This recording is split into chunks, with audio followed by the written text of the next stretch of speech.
¿Alguna vez has pensado que ocultar un legado para probar la lealtad de la familia podría revelar que tus seres queridos más cercanos te traicionan como en una telenovela llena de drama y lágrimas? Sigue leyendo esta historia para ver que el verdadero poder reside en la paciencia y la astucia, no en palabras altas ni en peleas ruidosas. Te hará reflexionar sobre la codicia en la familia y quizás cambie la forma en que valoras a los mayores a tu alrededor, especialmente en la cultura mexicana, donde la familia se considera el fundamento sólido, pero a veces se tambalea por la avaricia y la traición. Dejé que mis hijos creyeran que mis acciones valían solo unos cuantos centavos. Luego, una fusión masiva las convirtió en 3,000 millones de pesos. Solo quería saber quién se preocupaba realmente por mí, pero llamaron demasiado tarde. Eres un viejo acabado fingiendo que tus acciones valen algo. Escupió Carla palabras como veneno, sus ojos fríos, sin un ápice de misericordia, como si estuviera repitiendo una maldición en una ofrenda equivocada. ¿Por qué no dejas de suplicar y aceptas que nadie te quiere aquí? Su voz resonó por toda la sala de estar antigua, como si estuviera llamando a todos a compartir su desprecio, y ese eco me apretó el corazón recordándome las largas noches de soledad después de que María se fue, cuando el silencio de la casa se llenaba solo con el eco de mis propios pasos y el recuerdo de su voz cantando mariachi para calmar mis preocupaciones. Esas palabras me atravesaron el corazón como una daga afilada, removiendo un dolor antiguo que intentaba enterrar, un dolor que se remontaba a los días en que María y yo bailábamos en la cocina al ritmo de una vieja canción de Vicente Fernández, riendo mientras preparábamos tamales para la familia. Pero me quedé en silencio, sintiendo una calma extraña, en medio de la tormenta de crueldad, como si el espíritu de María estuviera susurrando a mi oído: «Ten paciencia. Mi amor, la justicia llegará como el sol después de la lluvia, y recuerda las noches en que preparábamos ofrendas juntos, honrando a los que se fueron, pero nunca olvidando el amor que queda». Soy don Juan, un hombre de más de 70 años, viviendo solo en la casa antigua de la Ciudad de México, que mi difunta esposa María y yo construimos hace décadas, desde los primeros ladrillos que colocamos juntos después de nuestra boda sencilla, con música de mariachi resonando desde una radio vieja, y donde cada pared guarda el eco de nuestras risas compartidas durante las fiestas de cumpleaños o las celebraciones de Navidad con piñatas y ponche caliente. Esta casa está llena de recuerdos de risas, dificultades y promesas mantenidas a lo largo de los años, desde las fiestas familiares con tacos calientes y tequila compartido hasta las ofrendas en el Día de los Muertos para recordar a los seres queridos, donde María y yo colocábamos fotos de nuestros padres con flores de cempasúchil y velas parpadeantes, orando por sus almas y renovando nuestro compromiso mutuo. Pero ahora se ha convertido en un campo de batalla, donde mis propios hijos se vuelven en mi contra, transformando esos recuerdos cálidos en un dolor punzante que me hace cuestionar si el amor familiar que tanto valoramos en México es solo una ilusión frágil. Me ven como una carga, una reliquia aferrada al pasado, con ilusiones de riqueza, olvidando que fui yo quien pasó noches en vela trabajando en el mercado local para criarlos, vendiendo frutas y verduras al amanecer para pagar sus escuelas y uniformes. Las acciones que poseo dicen que solo valen unos centavos, una broma cruel que les permití creer para evitar el caos de la verdad, y para probar si su amor por mí era real o solo por dinero. Un amor que María siempre me recordaba debía ser incondicional, como el que compartíamos en nuestras caminatas por el Zócalo, tomados de la mano bajo las luces de la ciudad. Su desprecio flota en el aire, especialmente en la reunión familiar que me obligaron a asistir hoy, donde el olor a copal de una ofrenda antigua aún persiste como un recordatorio de la traición, y el humo parece envolverme como un velo de tristeza por lo que ha sido perdido. La sala de estar estaba abarrotada de parientes, sus rostros fríos, sus palabras más afiladas que un cuchillo, como en una escena de telenovela donde el villano revela su verdadera cara y el drama se desenvuelve con lágrimas y gritos contenidos. Carla y mi yerno Diego lideraban, rodeándome con acusaciones disfrazadas de preocupación falsa, sus voces resonando como tambores de mariachi desentonados en una fiesta que se ha vuelto amarga. «Papá, nos has frenado. acusó Carla, su voz llena de desprecio, ojos brillando con ira que me recordaban las tormentas de verano que María y yo observábamos desde la ventana abrazados mientras planeábamos nuestro futuro. Eres el único padre que se niega a dejarnos avanzar, aferrándote a ese puñado de acciones insignificantes como un avaro mientras nosotros luchamos con deudas que podrían haberse evitado si hubieras compartido antes. En medio de esas palabras hirientes, mi mente vagó al pasado. Las noches en que María y yo nos sentábamos en el porche, escuchando mariachi de la radio, ella tomándome de la mano y susurrando, «Sobreviviremos, Juan, porque la familia lo es todo». Y las tardes en que preparábamos juntos la cena, riendo por las pequeñas victorias del día, como cuando vendimos nuestra primera pieza en el mercado y soñamos con un hogar propio. Esos recuerdos me dieron fuerza para mantenerme firme en silencio, preparando un ajuste de cuentas que no podían prever el dolor en mi corazón, como un fuego ardiendo en silencio, alimentado por el contraste entre el amor puro de María y la frialdad de mis hijos. Diego intervino, su voz cruel y negadora. ¿Recuerdas cuando pedimos ayuda para comprar una casa y dijiste que no? Dijiste que estabas ahorrando para el futuro, pero mira a dónde nos llevó. Solo decepciones, y ahora te sientas ahí fingiendo que esas acciones nos salvarán de la pobreza cuando en realidad nos has condenado a una vida de lucha constante. Esas palabras distorsionaron recuerdos que esperaba fueran más amables, convirtiéndome en el villano de una historia que reescribieron para su consuelo, haciendo que recordara las noches en que María estaba enferma, yo cuidándola solo sin una sola pregunta de mis hijos, y las mañanas en que preparábamos ofrendas para ella después de su partida con flores frescas y velas que iluminaban mi soledad. Los ojos de hermanos y parientes me quemaban juzgándome con dureza como mis hijos. Era el oveja negra de la familia, el culpado de todos los fracasos, aunque la verdad era mucho más compleja, una pérdida financiera antigua causada por otro pariente, pero nunca se disculparon, aunque lo sabían, y esa injusticia pesaba en mi corazón como una carga que nadie compartía. Un peso que me hacía cuestionar si el respeto familiar que tanto predicamos en México era solo una tradición vacía.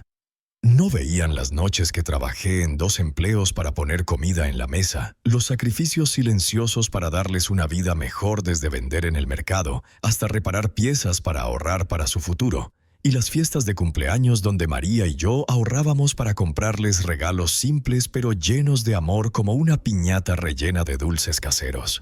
Ahora me llamaban destructor de hogares, destructor de sueños.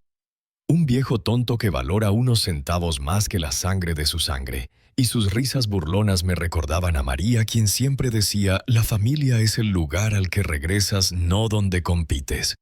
Palabras que ahora resonaban como un eco doloroso en mi mente. Su crueldad era incesante.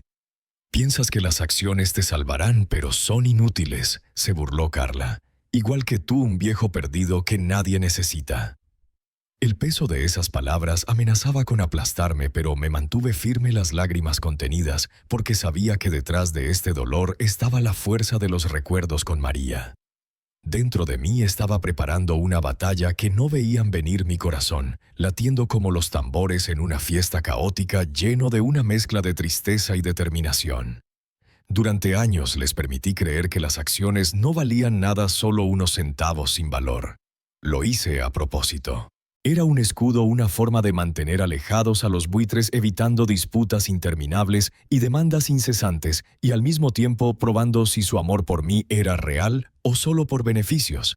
Un amor que María siempre me recordaba debía ser incondicional, como el que compartíamos en nuestras caminatas por el Zócalo, tomados de la mano bajo las luces de la ciudad, hablando de sueños para nuestros hijos. Pensaban que las acciones eran solo un montón de papeles sentimentales desordenados, una inversión obsoleta más molesta que beneficiosa. Se reían de mí a mis espaldas, burlándose de mi estupidez por aferrarme a documentos inútiles, pero cada vez que lo hacían recordaba a María, quien estableció este fondo secreto antes de irse, susurrando: «Esto es para protegerte, Juan, cuando el mundo se vuelva codicioso», y sus palabras me daban fuerza para seguir adelante a pesar del dolor. Pero yo sabía más. Esas acciones no eran solo papel, sino un legado silencioso protegido cuidadosamente en un fondo de inversión secreto establecido por mi difunta esposa María, donde usó su astucia de los años en que empezamos nuestro negocio en el mercado local, vendiendo piezas usadas y soñando con un futuro mejor. Y donde cada decisión financiera se tomaba con amor, pensando en las noches en que preparábamos cenas humildes pero llenas de risas. María era visionaria, siempre pensando varios movimientos adelante, y ese fondo se colocó bajo un nombre falso, para evitar ojos curiosos y manos codiciosas como una ofrenda secreta para el espíritu del futuro. Tenía el conocimiento, los códigos de acceso y la paciencia para esperar el momento adecuado monitoreando el mercado a través de periódicos y rumores de viejos amigos en la industria, y cada actualización me recordaba las conversaciones con María sobre cómo proteger lo nuestro de la avaricia del mundo. A lo largo de los años seguí cada fluctuación del mercado, cada rumor, cada señal sutil de cambio, mi corazón latiendo más rápido al pensar en el día en que la fusión cambiaría todo, y en las noches solitarias imaginaba su voz diciendo: «Estás haciendo lo correcto, Juan, por nuestra familia». Cuando surgieron los rumores de la fusión masiva, sentí una emoción silenciosa profunda, como si el espíritu de María estuviera sonriendo desde una ofrenda y el pensamiento de su apoyo me llenaba de una calidez que contrarrestaba el frío de la traición de mis hijos. Esa fusión impulsaría el precio de las acciones, convirtiendo lo que parecía centavos en un patrimonio que los dejaría atónitos, y mantuve este secreto bien guardado, oculto bajo capas de calma y resignación, aunque el dolor se acumulaba como fuego latente al escuchar sus burlas, un dolor que se intensificaba con cada recuerdo de María cocinando mole para las fiestas, su sonrisa iluminando la habitación. Para el mundo, especialmente mis hijos, no era nada. Sonreía y asentía cuando negaban las acciones, fingiendo ignorancia e indiferencia, pero en mi interior el dolor se acumulaba como fuego ardiendo en silencio. Esta era mi venganza silenciosa, un juego de espera mientras me trataban como una reliquia, una carga, una broma, y cada insulto me recordaba las noches en que María cantaba mariachi para disipar mi cansancio, su voz como un bálsamo que ahora extrañaba más que nunca. Pero los secretos tienen límites. En la siguiente reunión familiar, la tensión explotó como fuegos artificiales en una fiesta. Carla y Diego, los más impacientes y codiciosos, exigieron que les vendiera las acciones por un precio ridículo. Hablaron con dulzura falsa, ocultando amenazas detrás de promesas vacías, sus voces resonando como risas falsas en una fiesta. Cuando me negué, el ambiente se volvió hostil, afilado como una tormenta de invierno, y comenzaron a amenazar directamente. Si no vendes, haremos todo lo posible para tomarlas, incluso irrumpir en la casa si es necesario. Papá, nos estás arruinando todo de nuevo, escupió Carla, ojos brillando con furia, voz aguda como un llanto en el Día de los Muertos. ¿Por qué te aferras a ese montón de acciones inútiles? Véndelas ya. Podríamos ganar una fortuna y estás en nuestro camino, y si no escuchas, las tomaremos nosotros. Diego se inclinó, voz baja y amenazante. ¿Crees que eres listo, jugándonos a todos? Dame las acciones o te arrepentirás. Sabemos que vives solo, y las noches oscuras pueden pasar cualquier cosa. Esas palabras me cortaron más profundo que cualquier insulto, haciendo que mi corazón latiera con miedo mezclado con ira. Y justo como lo predije unas noches después, escuché ruidos extraños fuera de la puerta. Intentaron irrumpir para encontrar los documentos, pero había instalado cámaras, y llamé a la policía a tiempo, viendo cómo huían en la oscuridad como ladrones en una telenovela. Mi pulso acelerado por el terror que me dejó temblando hasta el amanecer. Distorsionaron cada sacrificio que hice en un arma contra mí, y en ese momento el miedo se convirtió en determinación. Me mantuve firme, rechazando ser intimidado. Les dije la verdad. Las acciones valen mucho más de lo que imaginan y no tengo intención de entregarlas en sus términos. Sus rostros se endurecieron, la traición evidente, y se fueron con amenazas de «te arrepentirás». La habitación estaba llena de ira, decepción y promesas frías de que esta guerra no había terminado. Mi corazón, latiendo como tambores en una fiesta caótica.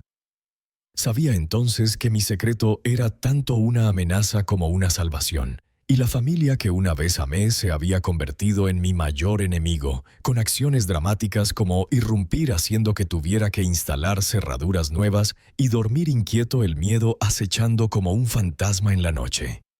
Pero estaba listo. Había esperado mucho tiempo para este momento y no retrocedería. Sabía que el silencio ya no me protegería. Era hora de contraatacar, no con ira, sino con evidencia. Contacté al abogado viejo de la familia don Raúl, quien siempre me respetó, el único fuera del círculo cercano en quien aún confiaba, y le conté todo con voz temblorosa por la ira y el dolor, describiendo no solo las palabras hirientes, sino el terror de los intentos de irrumpir que me dejaron con noches de insomnio. Le expliqué todos los insultos, las amenazas, la codicia disfrazada de preocupación y el intento de irrumpir fallido que me dejó temeroso hasta el punto de dormir con la luz encendida, y cómo cada ruido nocturno me recordaba la vulnerabilidad de vivir solo. Prometió ayudar, comenzando con registrar todo meticulosamente, pero necesitaba que la verdad se extendiera más allá del tribunal. Contacté a la periodista Ana, especializada en exponer traiciones familiares y escándalos empresariales, quien había escrito sobre casos similares a telenovelas reales. Escuchó atentamente, fascinada por mi historia, y juntas planeamos atraparlos en flagrante, grabando el veneno que escupían cuando pensaban que no escuchaba, especialmente después del intento de irrumpir para aumentar el drama, y agregando detalles de cartas anónimas de amenaza que recibí, llenas de palabras como «entrega las acciones o sufrirás», que me dejaron con el corazón acelerado por miedo. Comencé a colocar trampas sutiles, invitando a Carla y Diego bajo el pretexto de negociaciones, mientras Ana grababa discretamente las conversaciones y las cámaras ocultas capturaban escenas de ellos amenazando más, incluso jactándose de su plan de irrumpir anterior y discutiendo cartas anónimas que enviaron para intimidarme. Mantuve la calma, interpretando al padre paciente y razonable, mientras las cámaras capturaban sus verdaderos colores: sonrisas sarcásticas, amenazas implícitas, comentarios despectivos sobre mi edad, inteligencia y inutilidad, como si yo fuera un fantasma perdido en el Día de los Muertos, y sus palabras resonando como maldiciones que me dolían el corazón, exacerbadas por el recuerdo de las cartas que me dejaron temblando al abrirlas. Mientras tanto, don Raúl trabajaba entre bastidores para asegurar todos los documentos legales sobre las acciones y la fusión inminente, y coordinamos el timing. Cuidadosamente revelaríamos el impacto de la fusión en el precio de las acciones y mi propiedad legítima, el mismo día que la exposición de Ana saliera al aire, maximizando el shock para la familia y el público, especialmente con la evidencia del irrumpir y las cartas anónimas, haciendo que la gente se indignara más, creando un escándalo que se extendió como pólvora en las redes sociales mexicanas. Como se predijo, Carla y Diego oyeron rumores y entraron en pánico. Se desorganizaron para controlar la narrativa, intentando difundir información falsa, contactando accionistas y suprimiendo noticias de la fusión. Incluso intentaron sobornar o intimidar a algunas personas con información interna. Y una vez más intentaron irrumpir en mi casa en la oscuridad de la noche. Pero esta vez las cámaras lo capturaron todo, y la policía los atrapó en el acto, haciendo que enfrentaran cargos penales, agregando más drama impactante que me dejó exhausto pero resuelto. En pánico por mantener el secreto, pero sus esfuerzos fueron en vano. Mis preparativos eran herméticos. El equipo de Ana ya había asegurado entrevistas exclusivas y verificado cada hecho, mientras la experiencia legal de don Raúl aseguraba que cada documento fuera a prueba de balas. El día de la revelación, la casa de naipes que Carla y Diego habían construido comenzó a derrumbarse ante sus ojos. El pánico era evidente, la arrogancia reemplazada por miedo, y las noticias del irrumpir y las cartas se extendieron, haciendo que el público se enfureciera más con comentarios en línea llamándolos traidores familiares. El shock pasó, pero las lecciones perduraron, y esta vez yo fui el verdadero ganador. El día en que estalló la noticia de la fusión, el precio de las acciones no solo subió, se disparó, alcanzando un nivel colosal de 3,000 millones de pesos, equivalente al valor real de una fusión importante en la industria tecnológica mexicana. El activo pequeño y silencioso que mantenía se convirtió en el tesoro de una gran fusión empresarial, y con eso los cimientos de los planes de mis hijos comenzaron a desmoronarse. Miré mi teléfono iluminarse con llamadas, mensajes y correos, todos de aquellos que una vez me llamaron carga y negaron las acciones como centavos sin valor. Mi corazón doliendo al recordar las noches solitarias y el eco de las amenazas en las cartas anónimas que aún guardaba como evidencia. Carla llamó primero, su voz temblando con una desesperación tanto patética como enfurecedora. «Papá, por favor, no teníamos idea. Pensamos que eras terco, pero esto lo cambia todo. Queremos arreglar las cosas». Diego siguió con una cadena de mensajes, cada uno más suplicante que el anterior. «Lo sentimos por todo. Queremos ser parte de tu vida de nuevo y del negocio familiar. Por favor, danos una oportunidad». Pero me quedé en silencio. No respondí. Dejé que sus palabras colgaran sin respuesta en el éter digital y el dolor de los intentos de irrumpir me impedía perdonar fácilmente, recordándome las noches en que dormía con un cuchillo de goma por miedo. Sabía que este era su momento, el momento en que se daban cuenta de cuán completamente me habían subestimado. La codicia les había cegado a la verdad durante tanto tiempo y ahora, enfrentando las consecuencias, se desorganizaban para salvar su historia. Luego vino la llamada para una reunión familiar final. Acepté reunirme no porque quisiera reconciliación, sino porque les debía una última oportunidad para enfrentar la verdad. La habitación estaba pesada con tensión cuando nos reunimos, el aire espeso como el humo de copal en una ofrenda olvidada. Los rostros frente a mí estaban llenos de culpa, vergüenza y un hambre desesperada por perdón que no tenían derecho a pedir. La voz de Carla se quebró al admitir: «Papá, nos equivocamos. Dejamos que la codicia nublara nuestro juicio. No queremos perderte ni a la familia por esto». Diego asintió agregando: «Queremos enmendar, compartir la responsabilidad y reconstruir lo que rompimos». Pero los miré directamente a los ojos y dije: «Es demasiado tarde. Tenían todas las oportunidades para preocuparse cuando importaba». Sus palabras ahora no pueden borrar años de abandono y crueldad, especialmente después de los irrumpir las cartas anónimas y amenazas que me hicieron vivir en miedo constante, noches en vela, esperando el siguiente golpe.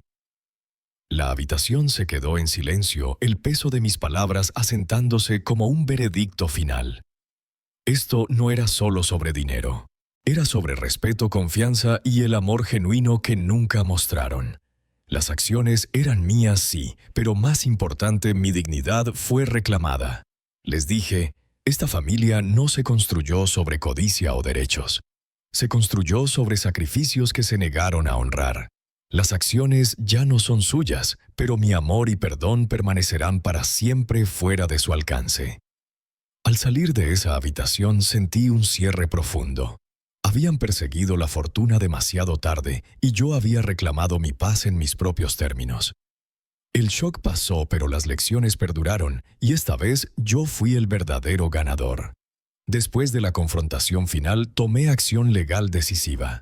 Las acciones, una vez fuente de amargas disputas familiares, fueron transferidas formalmente a dos organizaciones que respeto profundamente: el Fondo Nacional de Cuidado para Ancianos y la Alianza de Apoyo a Veteranos Mexicanos. Esas agencias dedicadas al bienestar de los ancianos y aquellos que sirvieron a nuestro país asegurarán que los activos se usen para el bien, honrando el legado de María y mis valores y el valor real de alrededor de 3,000 millones de pesos, suficiente para apoyar a miles de personas, financiando programas de salud y educación que María siempre soñó para nuestra comunidad.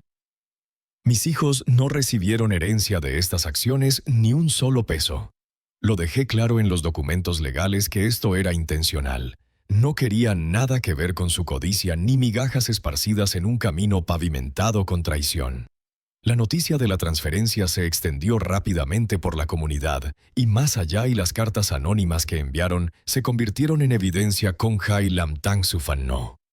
Amigos, vecinos, parientes lejanos que una vez susurraban a mis espaldas, ahora condenaban abiertamente a mis hijos. Ingratos, egoístas, codiciosos. Esas palabras resonaban en los círculos sociales, dejándolos aislados y desacreditados. Las consecuencias sociales fueron rápidas y duras. Las oportunidades de empleo se secaron, porque los empleadores dudaban en asociarse con una familia públicamente envuelta en escándalo. Las solicitudes de alquiler fueron denegadas sin explicación. Las invitaciones a eventos sociales dejaron de llegar. Poco a poco las personas que una vez los llamaban familia les dieron la espalda, no queriendo estar conectados con tal crueldad. El teléfono de Carla rara vez sonaba excepto por agencias de cobro y avisos legales. Diego enfrentaba deudas acumuladas, su confianza hecha trizas por el rechazo y el juicio duro del público, y el intento de irrumpir ahora se convirtió en un caso penal que los obligó a comparecer ante el tribunal, agregando más vergüenza que los dejó expuestos en los periódicos locales. La crisis financiera venía con un profundo daño emocional. Ansiedad, vergüenza y una creciente conciencia de que sus acciones no solo les costaron riqueza, sino también el respeto de todos los que les importaban. El Tribunal de la Opinión Pública no perdonaba. Su caída en desgracia se convirtió en un cuento de advertencia recontado en susurros en reuniones y foros en línea. Mientras tanto, encontré consuelo sabiendo que la fortuna ya no era un arma contra mí, sino un faro de esperanza para quienes realmente lo necesitaban. Una noche sentado en silencio junto a la ventana, reflexioné sobre el doloroso viaje. El silencio ahora era pacífico, no lleno de acusaciones, sino de la calma segura de que la justicia a su tiempo se había servido, y el recuerdo de las cartas anónimas me recordaba cuán cerca estuve de perderlo todo, pero también cuán fuerte me había hecho. El golpe final vino cuando Carla confió en una amiga cercana. Destruimos la confianza de nuestros padres por codicia. Ahora no tenemos nada.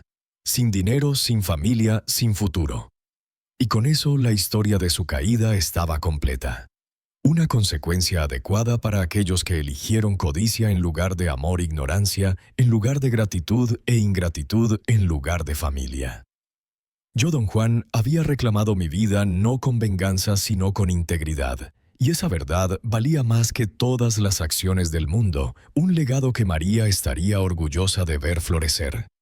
Los meses siguientes a su caída fueron duros para Carla y Diego. El peso de la fortuna perdida, las reputaciones destrozadas y el exilio social aplastaron cualquier resto de orgullo que alguna vez tuvieron. La desesperación los impulsó al único que habían herido más yo. Una noche fría el timbre sonó insistentemente. Sabía quién era antes de abrir la puerta. Allí estaban desaliñados, cansados, ojos sombreados por el remordimiento, pero ardiendo con un hambre por perdón que no tenían derecho a pedir. La voz de Carla tembló. «Papá, por favor. Cometimos errores terribles. Queremos arreglar las cosas. Solo danos una oportunidad». Diego asintió a su lado, su arrogancia habitual despojada, reemplazada por vulnerabilidad. «Ya no queremos el dinero, solo tu confianza. Por favor, don Juan, te suplicamos». Los miré con calma, los años de traición y dolor cristalizándose en mi mirada. «No quiero su dinero», dije en voz baja pero firme. «Quiero algo mucho más raro, su amor y respeto genuinos. Eso es lo único que siempre quise de ustedes». Sus rostros se derrumbaron, el peso de mi rechazo hundiéndose. El abismo entre nosotros ya no era solo sobre acciones o riqueza, era sobre lazos rotos y oportunidades perdidas. Pero su desesperación se torció en frustración. La voz de Carla se endureció. «¿Crees que puedes cerrarnos la puerta y todo estará bien? Nos debes una segunda oportunidad». Diego dio un paso adelante, voz afilada. «Si no lo reconsideras, te arrepentirás. No podrás vivir en paz». Estaba preparado. Detrás de la puerta esperaban mi abogado y 2 policías. Anticipando sus amenazas, había obtenido una orden de restricción años antes. Cuando Carla y Diego cruzaron esa línea, llamé a la policía inmediatamente. Mi abogado estaba en espera y los oficiales llegaron rápidamente para hacer cumplir la ley. Había previsto este momento, reunido cada documento, cada mensaje grabado de amenazas y acoso. Antes de que pudieran escalar, los policías intervinieron. «Están violando una orden de restricción», dijo uno firmemente mientras se movían para detener a Carla y Diego. Sus protestas fueron débiles, su ira vacía. Los vi ser esposados, su poder deslizándose de sus dedos como arena. En ese momento no sentí triunfo, solo una profunda tristeza por la familia que una vez fue ahora fracturada sin reparación, y el dolor de los intentos de irrumpir hizo que las lágrimas rodaran por mis mejillas cuando la puerta se cerró, recordándome las noches en que María me consolaba con abrazos y canciones. Sus intentos fútiles de intimidarme o coaccionarme solo sellaron su destino aún más. Cerré la puerta suavemente, el cerrojo chasqueando un final simbólico a su reinado de crueldad.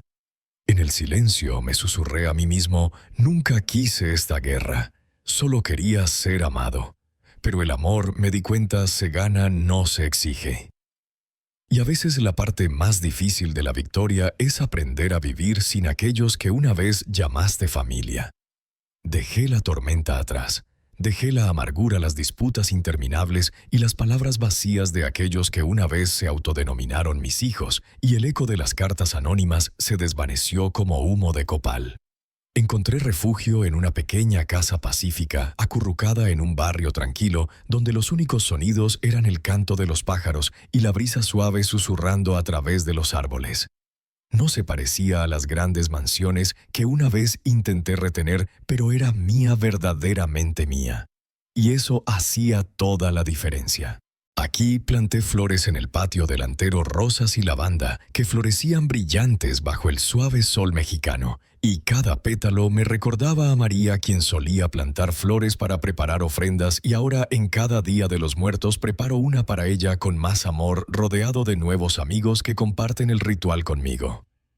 Cada pétalo era un símbolo de renovación, un recordatorio de que la vida siempre encuentra una forma de sanar, y a menudo me sentaba allí escuchando mariachi de una radio vieja con lágrimas rodando por el recuerdo de ella, pero ahora mezcladas con gratitud por la paz encontrada. Adopté un pequeño gato atigrado que se acurrucaba en mi regazo cada noche, un compañero silencioso que no pedía nada más que amor a cambio, y su ronroneo me hacía sentir cálido, como si María me abrazara, especialmente en las noches en que preparo té y recuerdo nuestras conversaciones sobre la vida. Por primera vez en años vivía no por la aprobación o codicia de otros, sino por mí mismo y por las pocas almas genuinas que se preocupaban por mí, como los nuevos amigos del centro comunitario, donde juntos preparábamos fiestas pequeñas y compartíamos historias sobre el Día de los Muertos, y un pariente lejano que vino a visitarme trayendo fotos antiguas y compartiendo una ofrenda que me hizo llorar de emoción por el apoyo inesperado. El teléfono dejó de sonar con súplicas desesperadas y promesas vacías. Los nombres de Carla y Diego se desvanecieron de mi mente mientras su remordimiento pesaba en sus propios hombros, lejos del calor que ahora abrazaba. Con cada día que pasaba, la carga del pasado se levantaba.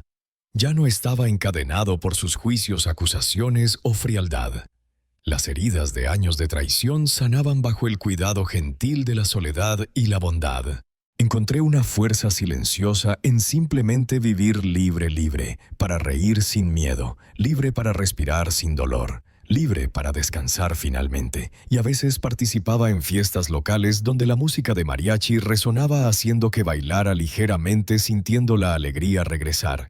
Y en una de esas fiestas encontré un grupo de mayores que compartían historias similares, creando un lazo que me hizo sentir menos solo. Cuando el crepúsculo cubría el cielo con tonos púrpura y oro, me sentaba en mi porche con una taza de té de hierbas. El aire fresco de la noche rozaba mi piel. Miraba el horizonte y dejaba que una sonrisa suave y satisfecha se posara en mi rostro. Esta era mi victoria. No una declaración ruidosa, sino una recuperación calmada y constante de mi vida. Ya no estaba definido por su crueldad o mi sufrimiento pasado. Estaba definido por la paz que había luchado tan ferozmente por encontrar, y en las noches de Día de los Muertos preparo ofrendas no solo para María, sino para el yo del pasado, honrando el viaje. Y en esa paz era hogar, era libre. Después de todas las tormentas que había soportado, las traiciones, los insultos, las batallas libradas, no solo en la corte, sino en mi propio corazón, finalmente me encontré en un lugar que nunca pensé posible. Paz. El tipo de paz silenciosa que no nace del silencio sino de la tormenta pasada, y sabiendo que te mantuviste firme a través de cada viento y ola. Me despertaba cada mañana en mi pequeña casa acurrucada, lejos del ruido y los recuerdos que solían acechar cada esquina de mi antigua casa familiar. La luz del sol se filtraba suavemente a través de cortinas de encaje, calentando los tablones de madera que crujían bajo mis zapatillas. Respiraba el olor a tierra recién regada a jazmín y romero floreciendo que había plantado fuera de mi ventana. Afuera los colibríes revoloteaban de flor en flor, ajenos a las batallas que había luchado para ganar esta calma. Era una libertad que atesoraba más que cualquier fortuna. Liberado del estrés de los conflictos familiares, comencé visitas regulares con un maravilloso médico que me animó a probar yoga suave y meditación. El centro comunitario local ofrecía clases diseñadas específicamente para mayores y me uní con entusiasmo. Los movimientos lentos y deliberados ayudaron a aliviar los dolores que había aceptado como permanentes durante mucho tiempo. Más importante aún, la respiración mindful calmaba las ansiedades que a veces surgían. Me sorprendió la claridad mental y la paz que esta nueva rutina traía. El cuerpo y la mente, me di cuenta, estaban profundamente conectados. Cuidar uno significaba cuidar el otro. Con salud mejorada y pasiones nuevas, exploré mi pueblo más plenamente. Había gemas ocultas, cafés con el café más rico, galerías de arte mostrando talento local, parques tranquilos perfectos para paseos por la tarde. Me propuse probar algo nuevo cada semana, ya sea una clase de cocina, un taller de alfarería o una lección de baile.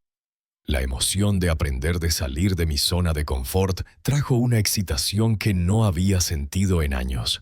El viaje, una vez un sueño distante, también se convirtió en posible. Me uní a un grupo de viajes para mayores y tomé un corto viaje a un parque nacional cercano. De pie bajo árboles imponentes y junto a lagos cristalinos, sentí una conexión profunda con la belleza del mundo y sus posibilidades infinitas. Y en ese viaje me encontré con un pariente lejano que siempre me había apoyado en silencio, compartiendo una pequeña ofrenda, para recordar a María, haciendo que las lágrimas rodaran por calidez. Y planeamos un viaje a Guadalajara para visitar a mi hermano Luis, donde compartimos historias y ofrendas que me llenaron de una paz renovada. Pero el regalo más profundo de todos fue la capacidad de perdonar, no solo a otros, sino a mí mismo. La pesada carga de resentimiento y arrepentimiento que había llevado durante décadas comenzó a levantarse, reemplazada por compasión y comprensión. Me di cuenta de que aferrarme a la ira solo me encadenaba al pasado. Soltar me liberaba.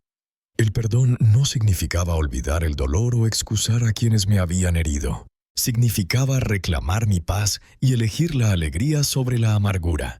Y en el Día de los Muertos, ahora preparo ofrendas con amigos nuevos, honrando no solo a los difuntos, sino a las lecciones de vida, y enseño a mi nieto sobre la gratitud contándole historias de María y cómo su amor me enseñó a perdonar. Cada día se convertía en un paso adelante, una celebración de resiliencia y gracia. Una tarde fresca de otoño, mientras atendía mi jardín, sentí una profunda gratitud inundándome.